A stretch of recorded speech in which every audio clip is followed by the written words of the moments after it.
All right, guys, welcome back to the channel. Hope you're all good. Hope you had a fantastic New Year's, fantastic Christmas. I had a really good Christmas, really good New Year's. You'd have probably seen from my end, definitely a little bit of time perhaps away from sort of the very meticulous actions that I take on a daily basis as a bodybuilder. Some people will say, you know, is this what a pro would do? Is this the mindset that you need to progress as much as you possibly can?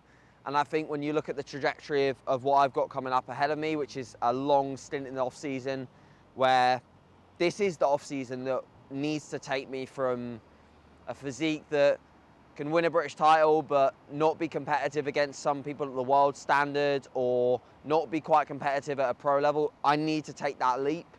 So this is going to be a very intensive year. It's also going to be an extremely intensive year from a personal development standpoint. I've got a lot of plans in terms of business growth.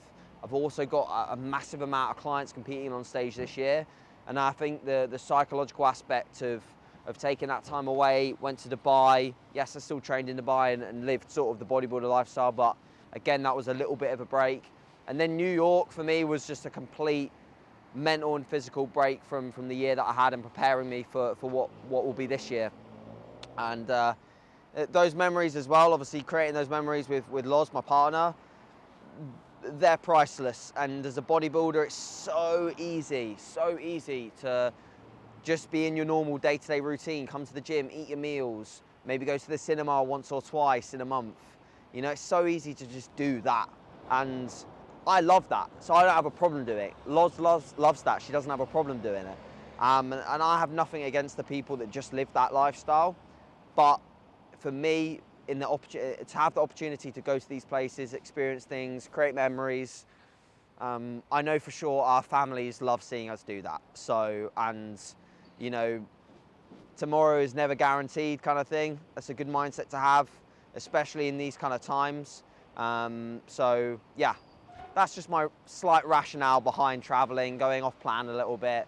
And I also want to be an example to my clients that I'm not a robot, you know, and that you can go away and you come back and you still have a physique and you still have the body to train, you know. So anyway, I am into my 9th week. This will be the 9th week completed post-show. And I'm up about 23, 22 pounds above my stage weight now. So feeling good, feeling healthy. I came back from New York and yeah, not gonna lie, definitely gained a little bit of weight in New York, and put on a lot of fluid as well from just different foods, sodium, traveling, all that jazz. So I pulled off that bit of fluid, and then sort of over the last week and a half, really been getting my groove again and getting good consistency with sessions. It's been really good. Loz is out of action at the moment, so she had cosmetic surgery.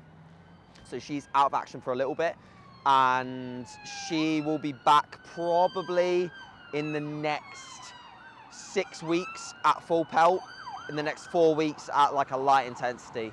So I've been training with Caitlin, who's obviously one of our close friends, both me and Loz, but also a client of mine from a training perspective. She's coached by Tom Hames for her nutrition.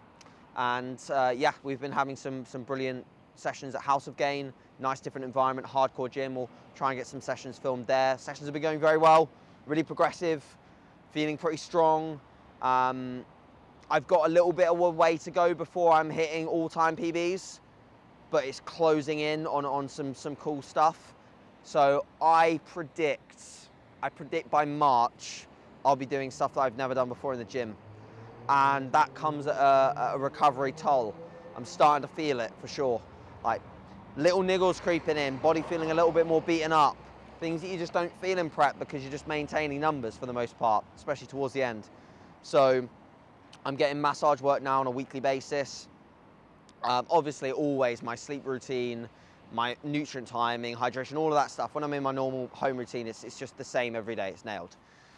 That's not even a second thought, and it shouldn't be for people that have big goals.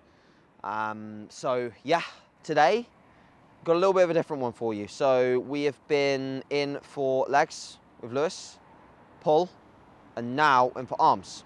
So arms. Now, I've not had an arm day in frequently for a long time. I had it in at the sort of the beginning phase of my prep, and last off season I did it for a little bit. It was very auto-regulated. It still is to an extent, but I'm really making sure that everything's nailed so I can be recovered to do this arm session, because I want to do it. You know, I want to train arms like any other body part. I want to come in, nail them, train them to complete failure with high intensity, everything that every other body part gets, the arms need to get too. Because I always find that at the end of a push or pull session, they kind of go on the back burner. You know, you're tired. It's like we mentioned with calves and legs. You know, so I want to give them everything I've got. You'll see today that I treat them like any other body part. I train them all the way to failure. I make sure that I use my normal technique of, yeah, okay, if there's an exercise where there's a bit of momentum, it's not the end of the world. As long as we're moving weight with good contractions and relatively good form, I'm happy. We will logbook the session, we'll progress the numbers, and with an increase in body weight, food going up over the course of time, what will happen when I next diet down? I should have bigger arms. If I don't, something's going hideously wrong. So every Friday, it's arm day, and when Loz is back in action and she can leave the house comfortably, it'll also be sushi day. So then it prepares us for the 2 sessions over the weekend that are pretty taxing, and it just rounds off the week nicely. This is also what you could call it a bit of an active rest day, because let's face it, the session's only going to be 45 minutes long max. We're going to be quick back and forth between exercises. You know, still going to give it hell, but it's going to be short and efficient compared to others. So I'll talk you through a few bits when we get in there. Hopefully you're still listening. This has been a long one, a long beginning. And enjoy, guys, and we'll speak soon.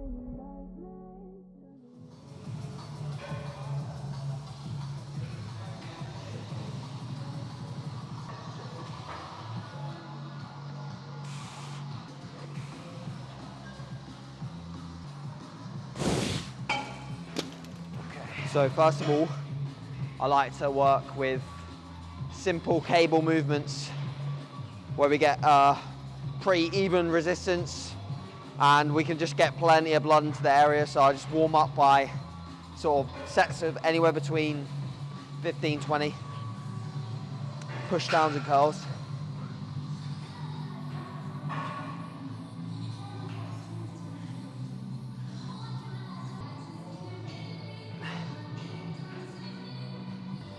Oh yeah, something that I definitely try to always think about with arms is just spending time in the contraction a little bit more than I have done in the past. So it's very easy to get carried away, especially with logbooking, where you just move the weight from A to B. So push downs, I try and imagine like I'm hitting like a side tricep on stage and squeeze my triceps in a short position. Same with biceps. Try and really give them a good amount of time in the contraction. I do think that's, again, it's like any body part that you don't see growth in as well as others. You gotta do something different. So for me, it's like, okay, let's try an arm day. Let's try contracting harder. Let's try different rep ranges, some intensity methods. But anything's gonna grow when you give it hell, so we've got to do that first.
So volume-wise, across most of this session, it will be one set, feeling it, 12 to 15, maybe 15 plus, getting a good connection with the exercise, and then 2 sets heavy, 8 to 10, maybe 8 to 12, and then on the final one,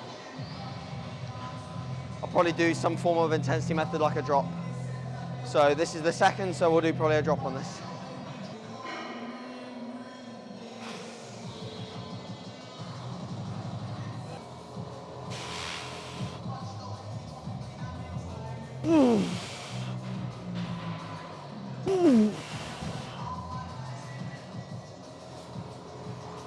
Yep.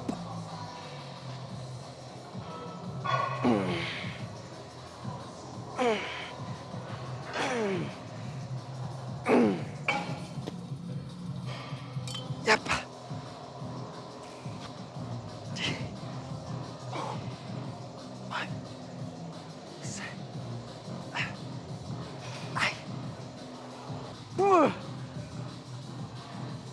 Oh.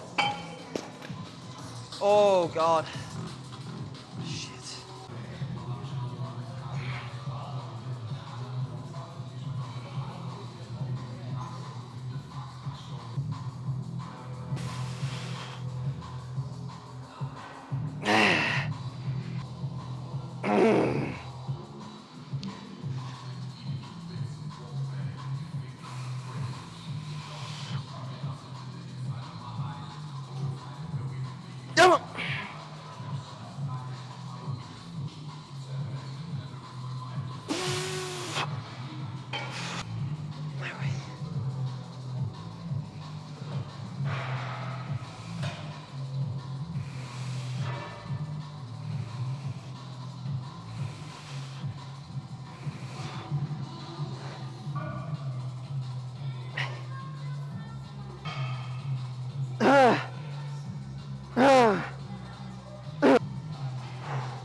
By this point, 2 exercises in, you realize why arm days work. It's like your arms don't feel like this at the end of push or pull. Feel absolutely rammed full of blood. And yeah, you just realize, oh, okay, this is probably why arm days have relevance. And you can just really direct all your focus and energy towards them as a body part. And it's, you know, you only have to look at some of the world's best arms, and at some point in their training career, I guarantee you they had an arm day. Like anyone that I've asked with big arms, I always say, so like, what do you do for arms at the moment? And they're like, oh, I just do like, 3 or 4 sets at the end of push-pull. And I was like, okay, what did you do when you were like 17, 18? They were like, every day was arms. Gonna do it at some point.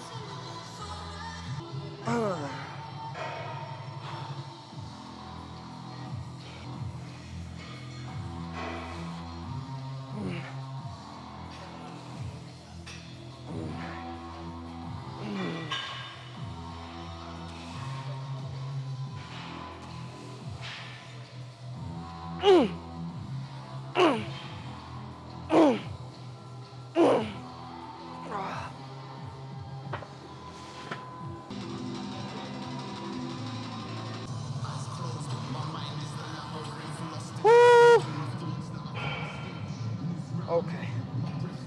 Yep. Yep.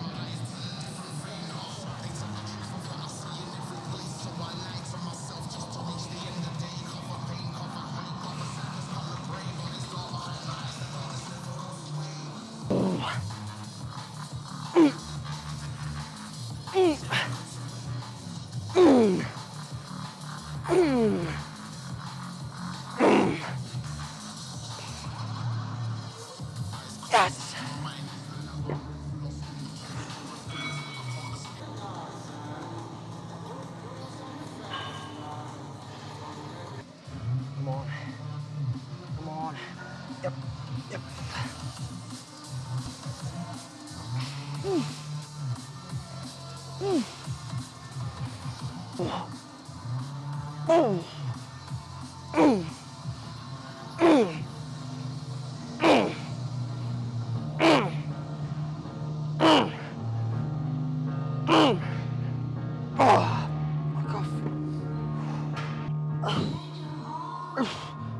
Fuck.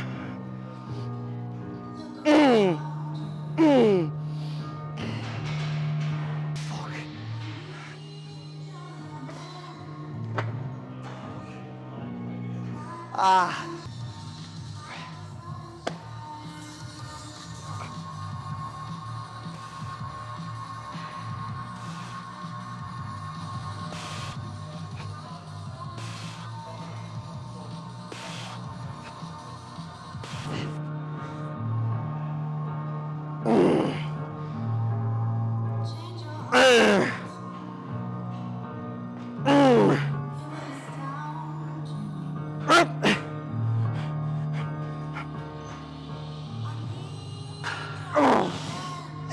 So we're moving from dumbbell hammer curls into dumbbell skull crushers. Rationale for this exercise selection, it's going to sound pretty bro, but the dumbbell hammer curls, again, I really think that in like a hands class, most muscular, or even front double biceps, high chest, quite a few poses to be honest. Developed brachialis, developed forearm muscles as well. They really add to the look. They really create a more dense look. If you have massive arms but no forearms and no brachialis, your arms look kind of just the lackluster. Phil Heath, hands class, most muscular. What do you see? Massive arms, massive delts. You also see really developed forearms. So I really like the dumbbell hammer curls for those. Again, also, I see a lot of people with very good arm development. At some point, they've done heavy dumbbell hammer curls. So these are my two sort of like bigger moves of the day, the skull crushers and the dumbbell hammer curls. The rest of the stuff that surrounds that is more blood flow focused, more pump focused, should I say. The reason why I don't do like a narrow grip bench or a dip in today is because like tomorrow I'm training push. So like I can't hammer my triceps that much today, otherwise like tomorrow's gonna be down the drain.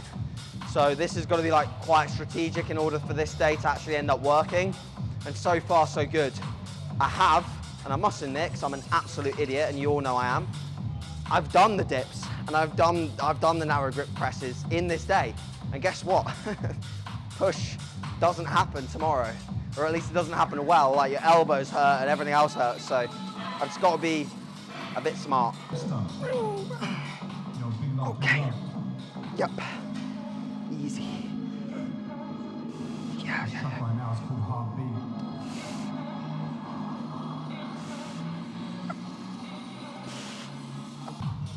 Oh. Oh. Yes. Yeah.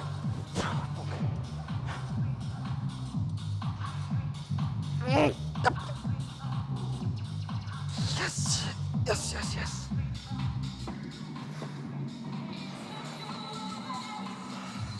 These variations with the dumbbells might be worth a shot for anyone that has issues with the EZ bar or barbell skull crushers, especially around the elbow or the shoulder. Give these a shot because you have a bit more freedom of movement. Like you can choose where the dumbbell goes. With a EZ bar or a bar, the bar is only going really in one place. Like your wrist position is fixed. So anything where we can get freedom of the wrist joint, we're going to get a bit more freedom of here and here. So give it a shot. Okay. Right. So last couple of movements. Told you it'd be quick.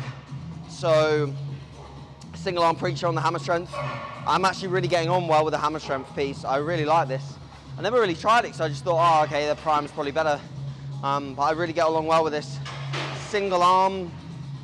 The reason being is if you just look at this. So if we go dual arm, it immediately puts me into a position where my elbows are slightly out of line in reality, like they're slightly externally rotated, so they're being pulled out this way.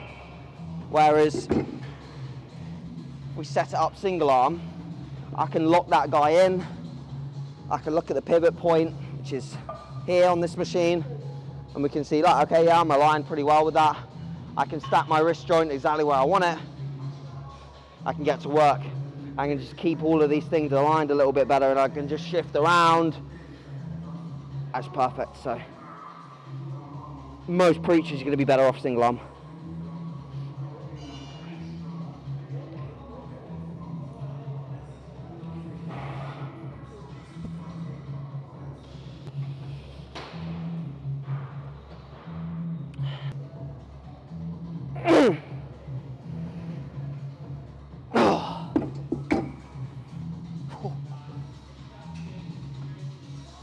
Oh, God. Wow.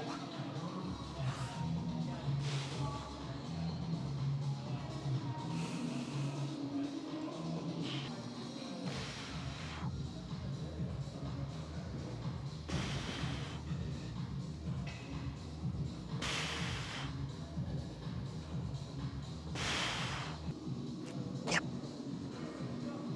Yeah, good.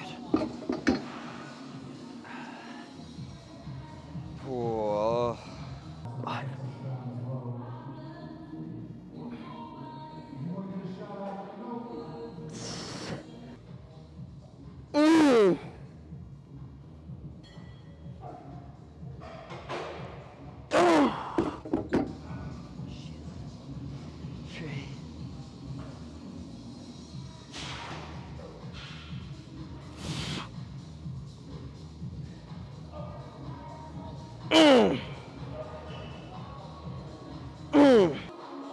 Yep.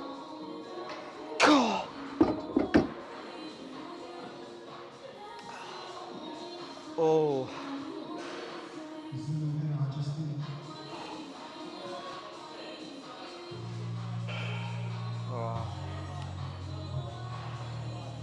So, if others had followed my last off season, you'd have known that I pushed up to about just over 200 pounds. So I'm still 25 pounds off that peak weight. But I was actually talking to Caitlin quite a bit about this as of late, in the sense that as much as we look back at those phases when, like, Caitlin was like 145, 140, and I was like over 200, you look back and you think, oh my God, I was too soft. I should have been leaner, blah, blah, blah. But I think getting to those weights has merit. Like, you're gonna see me over the next, realistically, I think the earliest I will absolutely compete will be 2023. I think that there is likelihood that I might wait until 2024. It just depends how productive this year is. But at some point before I next compete, like, I will push beyond 200 pounds. It will be like 210, because I'm a big believer in that if you want to be a bigger person, you've got to breach those previous body weight parameters that you've hit in the past. Like, even if they were a little bit soft around the edges, I know I can get the body fat off when the time is right. I think the mistake that I made and the mistake that will be corrected will be just starting prep a little bit leaner. It doesn't mean that I got too fat in the off season. It just meant that I either needed to spend more time at 200 pounds and harden it up, or I needed to just diet a little bit before I started prep, so I wasn't starting from my absolute peak off season weight. That's it. I've done that a lot with clients this year. Potentially a few of them are watching this video. You will know that I've done pre-prep diets with a lot of my clients that needed them. Some clients didn't, some clients did. And where they made sense, that's pulled them into a body composition where they can start prep, you know, with a really good sort of trajectory leading into their contest diet, which is, I believe, a smart tool to use. So yeah, but you're gonna be seeing me get pretty big, pretty soft, but pretty strong. That's the goal.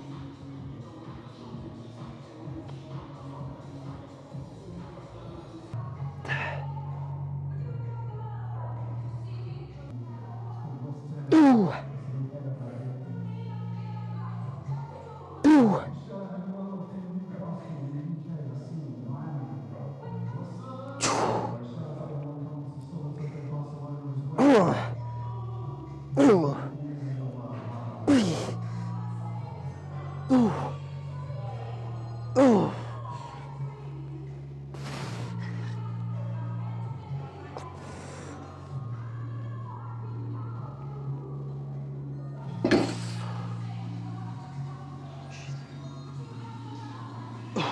So as you can see, intensity method there.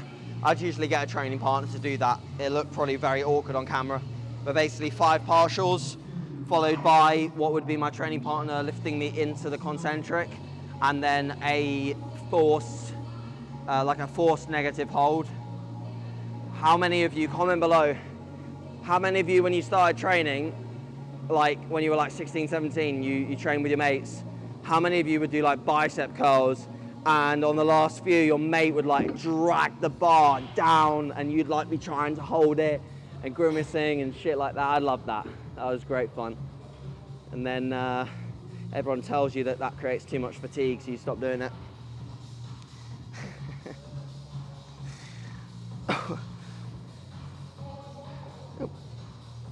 Oh.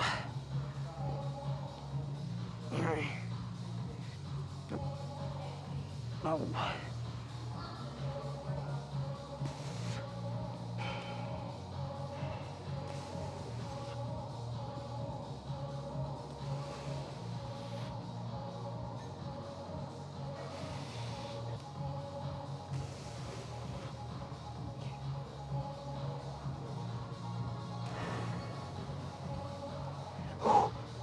Yep. Oh.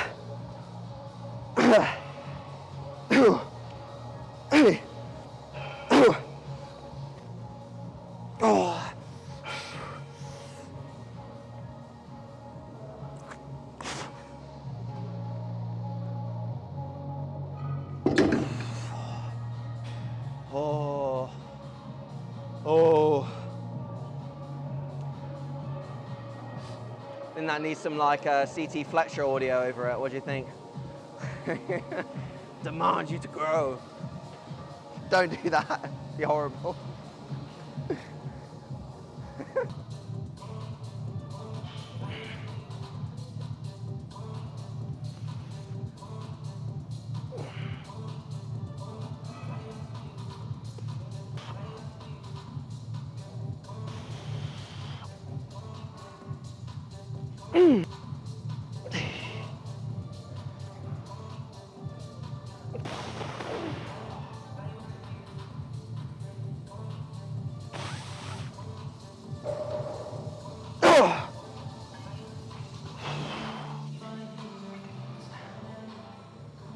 So, new addition to the intra.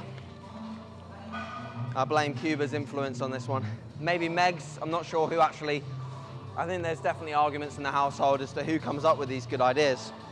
Yeah, I put like 100 or 200 mils of pure pomegranate juice in there. Meg said it tastes amazing. I'm not too sure. It tastes like a little bit similar to tomato juice, so like, you can imagine it doesn't taste great in your intra. But as per Cuba's video, he referenced that Instagram post from Dante Trudell on the benefits of pomegranate juice, pure pomegranate juice. So if there's some benefits, I'm all in.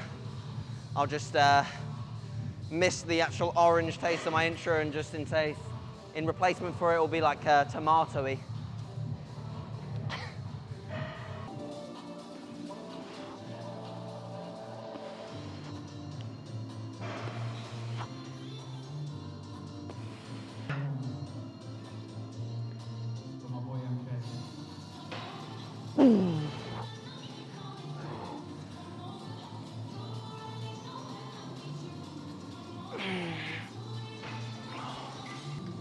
Okay.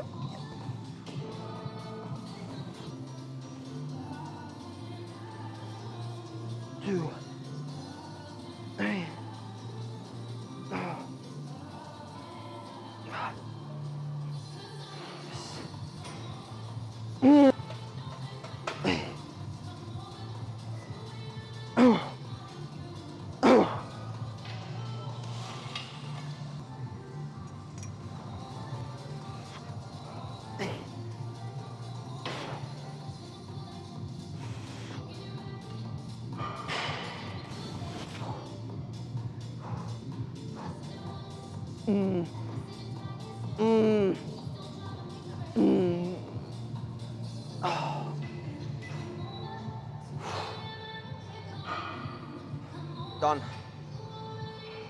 Oh, how long was that, Alex?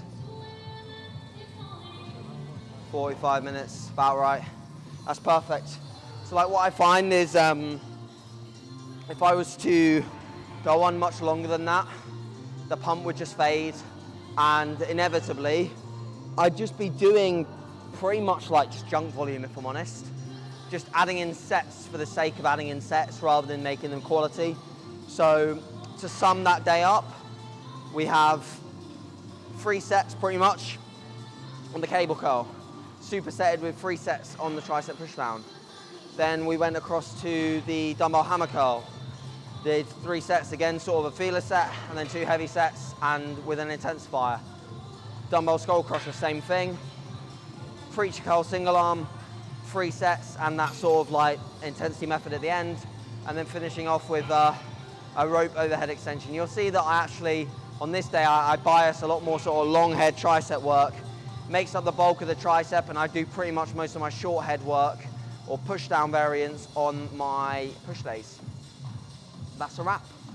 So hope you enjoyed this one, guys. Any questions on arm training, please ask. Just ask away, not a problem at all. Happy to answer anything that I feel like I can offer value on. Hopefully in a year's time I can tell you all how to get massive arms, because I'll have gone from mediocre arms to much better arms. I say hopefully, I will. Let's speak it into existence, right? A lot of people ask where the pants are from. They're from Amazon. This is the first time you've ever probably seen me wearing shoes in the gym as well, so I'm sure people will appreciate not seeing my, my dirty socks. And these might come out at some point. I just made them for myself because I wanted a sweatshirt, so these might come out at some point, but as a whole, the Be Epic range is going to be bigger, better than ever this year. It's going to be a big year for Be Epic. We've got lots of cool things in the pipeline, so keep your eyes peeled, and we'll see you in the next one. Please like, share, comment, subscribe, all that jazz. Speak soon.